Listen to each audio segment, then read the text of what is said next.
राज्य सरकार शिक्षा संस्कृति और क्रीड़ा विकास मंत्रालय पक्षर औपदा डिग्री कॉलेज रे नुआ और युव ओडिशा नवीन ओडिशा पंचम दिन में पहुंची। औपदा डिग्री कॉलेज अध्यक्ष मोहन चरण साहू तत्वावधान में चीफ नोडाल ऑफिसर कमलाकांत दास, कार्यनिर्वाही अधिकारी हरिहर पंडा, नोडाल ऑफिसर द्वारिकानाथ सतपथी, अध्यापक लक्ष्मीनारायण दास, पूर्णचंद्र नायक, अध्यापिका बनीशा मुदुली, रंजीता पलई प्रमुख सामिल थे। कार्यक्रम जरिया एक विराट रैली कर मदमुक्त प्लास्टिक वर्जन पर सचेतनता वार्ता नहीं आखपाख अंचल परिक्रमा करते। सहित औपदा मेडिकल दुकान बजार और रास्ताघाट सफासुतरा कर।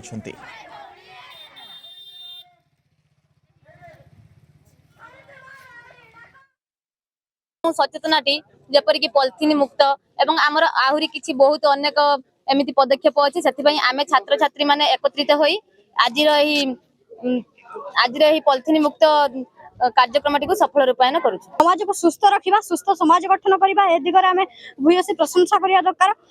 समस्त एही कार्यक्रम रे भाग नेबा उचित। सुस्थ समाज गोटे गठन करिया गेले प्लास्टिक वर्जन करबा उचित। तेणु समस्त एकत्रित होई एही कार्यक्रम रे शामिल होबा को मु अनुरोध करू। एही कार्यक्रम खेल विभिन्न प्रकार क्रीडार आयोजन करा जायछि एवं वर्तमान आज सामाजिक कार्यक्रम, सफाई कार्यक्रम, परिवेश और पॉलिथिन मुक्त कार्यक्रम आउ जोटा कि मदमुक्त समाज गठन जो विभिन्न प्रकार कार्यक्रम योजना रही। या सहित संगीत, नृत्य, विभिन्न प्रकार सांस्कृतिक कार्यक्रम आयोजन होबार आगामी दिन रही।